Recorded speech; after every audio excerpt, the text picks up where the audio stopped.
everyone, my name is Nuria and this is my student journey, and for today's video I'm going to teach you how to create the jeans foundation.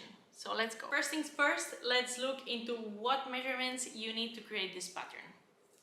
First one up is your waistline. This is going to be around the thinnest part of your body, which is the waist. Second one is going to be around your hips, so that's the thickest part of your body, the biggest one. So if your buttocks is a little bit below, measure that area, or if it's a little bit higher, also measure that area. So make sure that it's the widest part of your body. Next one up is going to be the length of your pants. From your waistline until how long you want your pants to be. I would advise you to measure until your ankle bone. You're probably going to need someone to help you there. Next one up is also a vertical measurement, and it's from the waistline until where you measured your hip. So it's going to be your hip depth. Another really important one is your crotch length, and it's going to be from the front waist and you go around your buttocks and until the back waist. And the last measurement you're going to need is your crotch depth, and you can measure it by sitting down on a flat surface and measuring from your waistline until where the flat surface starts. And that's it. Some other measurements that might be interesting for you to have are the circumferences of the big parts of your body. So for example, circumference of your ankle, circumference of your knee, and circumference of your upper thigh. But this is just to check if the pattern is big enough for you, but they are not completely necessary to draft this one that I'm going to show you. Those are all the measurements, so we're ready to draft the pattern. Let's get into drafting. This pattern is drafted to fit the natural waistline. If you want another design, I would advise you to follow these measurements, and once you're done, I have a video explaining how to modify the waistlines. Step number 1 is to create the structure. For that, we'll mark point 0 at the top left of our pip. We'll draw a line down to point 1 that measures the waist to ankle length. From 1, we'll draw a line to the right to point 2 that measures half of the hip circumference plus 0.5 centimeters. Finally, we'll finish the rectangle and we'll divide it halfway plus 1.5 centimeters from line 0 to 1. The back is on the left and the front is on the right. Step number 2 is to add the main lines. This will define the body levels. Let's start with the hip line. This will be measured from 0 and is the waist to hip measurement. Next line is the crotch line, which is also measured from 0 down and is the crotch depth.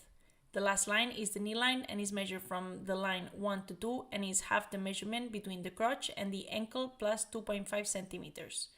It's important to note that the line 0-3 is the waistline and the line 1 to 2 is the ankle line. To make it easier later, number all the points where the lines cross the structure, and you should have numbers from 4 to 12. Step 3 is drawing the crotch curve. Let's add the crotch extensions first. For the back, which is the one on the left, draw from point 5 to the left, 1/4 of the distance, 5 to 8. This is point 13. For the front, draw a line from point 11 to the right that measures 5 centimeters. This is point 14. To know where the curve will meet the structure, measure from 0 down halfway between 0 and 5 and mark point 15. For the front, measure down from 3 halfway between 3 and 11 minus 1.25 centimeters and mark point 16. To find where the curve will meet the waist, for the back, mark point 17, 4.5 centimeters to the right and 2.5 up from 0. For the front, mark point 18, 1.25 centimeters to the left and 0.5 centimeters up from 3. To help you draw the curve, draw a diagonal line from point 5 that is 4.5 centimeters and a diagonal line from 11 that is 3 centimeters. Now draw the curve by joining the points 13, the diagonal 15, 17 for the back, and 14, the diagonal 16 and 18 for the front. Step number 4 is to draft the waistline. For this, we'll have to define how many darts we want. This will vary depending on your body type. Some guidelines for this are the dart should be a maximum of 3 centimeters wide. After that, they should be divided by 2. 2 darts are used for larger hips and small waist, and 1 dart for more rectangular bodies. These guidelines are both for the front and for the back. For this pattern, I'll continue with some standard darts. For the front, 1 dart of 1 centimeter, and for the back, 1 dart of 2 centimeters. Once you know what dart measurement you're going to use, let's draw the waistline. For the back, draw from 17 to the right, 1/4 of the waist circumference plus the dart measurement, in my case 2 centimeters, and if you prefer a snug fit, 0.5 centimeters for added ease. Mark point 19 on the waistline. For the front, measure from 18 to the left, 1/4 of the waist circumference plus the darts, in my case is 1 cm plus 0.5 cm for ease, which is also optional. This is 0.20. Step number 5 is adding the darts. For the back, the dart is halfway between 17 and 19 and is 2 cm long and 9 cm deep. For the front, the dart starts 8 cm to the left of point 18 and is 1 cm wide and 6.5 cm long. Remember to add your own darts. The easiest thing is to follow these instructions and figure out your darts once you make the first prototype. The next step is defining the leg lines. To do that, we have to find the crease line, which is the middle of our pattern. The back crease line is halfway between points 8 and 13 plus 1 cm, measure from 8. The front crease line is halfway between 8 and 14 plus 1 cm, also drawn from point 8. Make sure the lines are perpendicular to the crotch and the knee lines. Once we have these lines, we can decide how wide our pants are going to be. For this foundation, I will make a slim version, but you can draw them however you want. The width at the back knee is 11 cm on each side and the back ankle is 10 cm. For the front knee, the width is 10 cm on each side and the ankle is 9 cm. I have another video explaining what types of leg lines there are and how to draft them if you're interested.